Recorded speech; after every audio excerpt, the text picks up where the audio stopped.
The confrontation caught on video, a white woman blocking a black tenant from entering their apartment building, demanding proof that he lives there.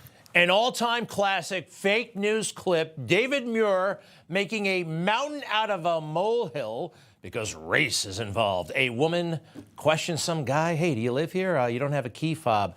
That's called common sense. That's called following the building rules. But look, this one example shows you how deranged our society has become when it comes to race. And race is now everywhere. Places you don't even expect it. Places you can't even see it, where it shouldn't be an issue at all.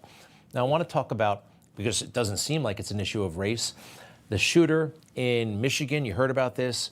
He was 15 years old about 3 years ago when he opened fire in his school, Ethan Crumbley, and killed 4 classmates, wounded 7 others. He's white. I believe all of the victims were white. Just a horrible, horrible moment. Another school shooting. But there is a twist with this case. You may have heard the parents were held, well, they were accused of criminally negligent homicide. And today they were sentenced. They were found guilty some time ago, and they were sentenced, I believe, to, 10 to 15 years in prison. This is totally outrageous and weird and wrong. There they are. And I do believe that race had a role in this because they are 2, well, very unsympathetic people right now, especially her, especially Mrs. Crumbley.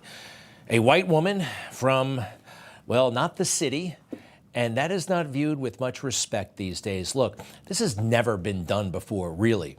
They charge the 15-year-old as an adult, so isn't he responsible for his own actions? There's been a lot of fake news about all of this, and I think, to some degree, they're victims of fake news. This is a portion of how the mother, Jennifer Crumbley, was treated in court. You had never taken your son to any sort of mental health professional? No. Okay. But you know how to obtain that help? Correct. In fact, you have prescriptions related to that. I do. So it's not that you didn't know who to call or how to call, you didn't. And in those messages, you are constantly asking him about work, how much money he's making, and what he's doing to obtain employment. Correct. Okay. But this is the person you entrusted with a deadly weapon. And it didn't upset you that it bought a gun? No, it did not. It upset you that it cut into your Christmas tree shopping time, but it didn't upset you that it bought a gun? Correct. Okay. And you know when you say something that isn't true, that's called a lie? Correct. Okay. So Alan Dershowitz once said that if the Founding Fathers knew about cell phones, they never would have allowed searches of the cell phone. That is, it's the most private stuff. That's basically inside your brain. But no, all bets are off, and they went through the phone, and some people observed, well, she seems a little off. She's a little bit cold, but I think she's a victim. Nothing close to the people who were killed, but, well, here's the fake news part, and this is huge. This may have done her in before the case even started. What you are about to hear is false. The school says Ethan's parents refused to take him home. His parents refused to take him home. The parents refused to take him home. All right, that's not true. It came out months later when nobody was listening and nobody was paying attention. The Dallas Free Press went through it for us. Oxford school officials, I did not state that they refused, the school counselor Sean Hopkins said in a September deposition in which he explained how and why he made the decision to keep Ethan Crumbley in school that day, the day of the shooting. Next, please. Dean of Students Nicholas Ejak also discussed that while officials recommended that the Crumbleys get their son into therapy, they agreed that it didn't have to be done right away. We didn't insist that they do it immediately, especially after they said they had to return to work. But Ethan wasn't in need of any immediate care by any means. There would have been no reason for him to go home, Ejak testified. It was just important that he talked with somebody, get started in some type of outside counseling. Look, the counselors, I mean, school shootings are something you see in the news. You don't expect them to happen at your school or your family to be involved. And, you know, I totally buy it that the school wasn't keeping the parents totally informed about everything. They weren't. I mean, in this day and age, teachers are encouraged to not share basic issues that come up in the classroom with parents, right? You're not supposed to do that. It's a zone of privacy. Jennifer Crumbly from her testimony. We are led to believe, not only from Hopkins and Ejak, but from Ethan as well, that this was an isolated event. We felt confident in trusting the professional's advice to let him stay in school that day. Quote, he does not pose a threat to himself or others. It was suggested that him being around peers would probably be good. We agreed. We were never asked to take him home that day. If that was discussed as the best course of action, we would have obliged. I think that's a big, big, big piece of information that basically everybody has ignored. They reported it wrongly at first, and then it just kind of faded away. And then she said something that I haven't heard much of in our society. She forgives the prosecutor. She believes the prosecutor lied about her, maligned her, just, well, ruined her life. But she forgives the prosecutor. This is the statement just before she gets sentenced. The most valuable piece of wisdom I gained is the power of forgiveness. To forgive the prosecution for the slander and hate against me and my husband. Ms. McDonald, Mr. Keys, I have hated you with deep anger, but hate is too heavy of the cross to carry. I need to be set free of that burden and recognize that you are people just like me, imperfect, but a child of God. I know He wants good things to happen to you, and in any conflict, whatever the circumstances, He is there loving both sides. To the victims and the families, I stand today not to ask for your forgiveness, as I know it may be beyond reach, but to express my sincerest apologies for the pain that has been caused. That seemed very sincere to me. Mercy and forgiveness. That's two words you just don't hear much of anymore. And they didn't run out to get their child psychiatric help that very day. You know, up until about 10 minutes ago, I kept hearing that there was a huge stigma about seeking psychiatric help, right? Isn't that what Prince Harry is working on all the time to reduce the stigma? Well, now there's a stigma if you don't get the psychiatric help right away, like emergency room, get your kid on pills right away. And oh, by the way, the pills, well, you've heard the conversation, right? I mean, I'm not talking about any specific drug, but we did not have school shootings really before they started prescribing psychotropic drugs left and right about, what, 30, 35 years ago, something like that.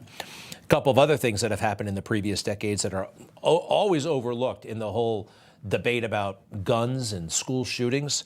Video games. You know, I actually remember this. Pong, yeah, in the 70s. This was considered cutting edge. And then we upgraded, yeah, to Space Invaders. And after that, Asteroids was the really hot game.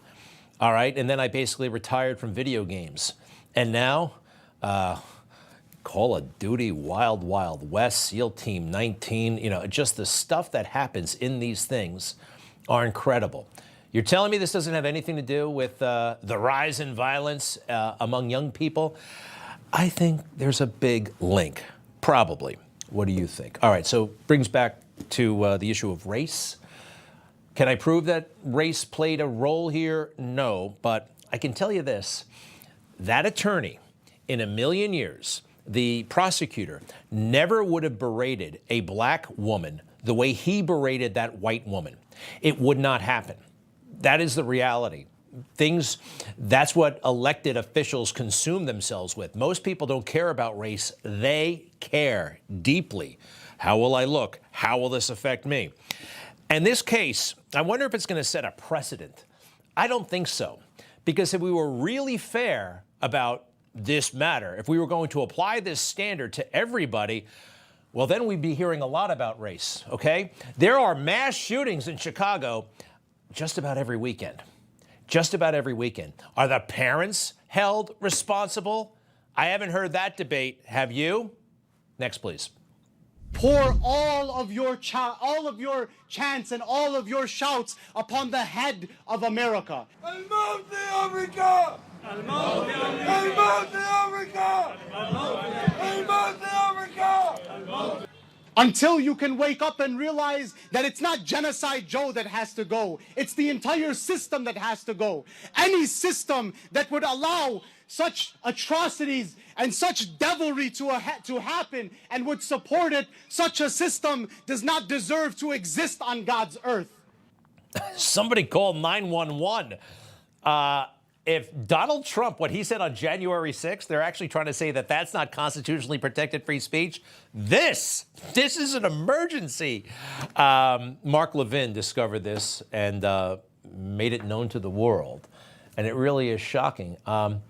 It's fascinating how on the case, where's Joe Biden? This is outrageous, dangerous, obviously, talk, hate speech. We are here to say, free, free Palestine! Free, free Palestine! Free, free Palestine! Free, free Palestine! From the river to the sea! From the river to the sea! Palestine will be free! Palestine will be free! And then they got some younger kids involved, like 8-year-olds, 9-year-olds with the whole, and that is calling for the eradication of Israel, genocide. So, the FBI, our culture does not seem to be too alarmed by this, but they sure are by those people who show up at the school board meeting and don't want to hear about the porno, right? These people are a threat to democracy, huh? How about that man in Loudoun County who stood up for his daughter who was assaulted in the girls' room by a boy pretending to be a girl? How about that one? It's amazing what patriots are going through in this country. And people who hate this country, like those maniacs up there in Dearborn, Michigan, this is somehow fashionable. And so is this stuff, the book that our friend, the pastor, is going to read from. Joe Biden pretends that this is freedom of speech, that the book must be in schools for children to read. Say you love it. I want to say I don't. I want to say I'm a child. But my grease and frying pan. He's again. He starts. This is a father talking about his daughter. Here it is, page 25. I've been knowing a man put his gush. You could get pregnant. I'm 12 now. I've been knowing about that since I was 5. You get the idea. It's bad. And after his minute was up, who showed up? The cops! The cops! I didn't see the cops up there in Dearborn, Michigan. And probably, look, free speech is free speech. If you want to say you hate America, I guess you can. If you want to say death to America, well, if that's your wish, that should probably put you on some sort of list, at least. And if you do anything to make that happen, then you're in big, big, big trouble. But this, we see it right in front of our faces. All right. Also, please stop saying this. A star-studded fundraiser at Radio City Music Hall featuring Presidents Biden and Obama and Clinton. The Biden campaign hosting a star-studded fundraiser. A star-studded fundraiser with the shared mission of defeating Donald Trump. Star-studded. I hate that the media. Stop doing that. What does that mean? Like a necklace or jewelry is star-studded? Well, it means famous people, I guess, coming together. Radio City Music Hall, they rented the whole place out. How much does that cost? Nobody ever factored in the overhead. The whole fundraiser, they say, broke a record, $25 million, minus expenses. We don't know what they are. I do know this, though. Donald Trump doubled that, right? Doubled that at Mar-a-Lago, and there was virtually no overhead. They didn't have to rent some ballroom. They had it at a guy's house, literally at a house, and it was just clean and simple and very, very lucrative for the campaign.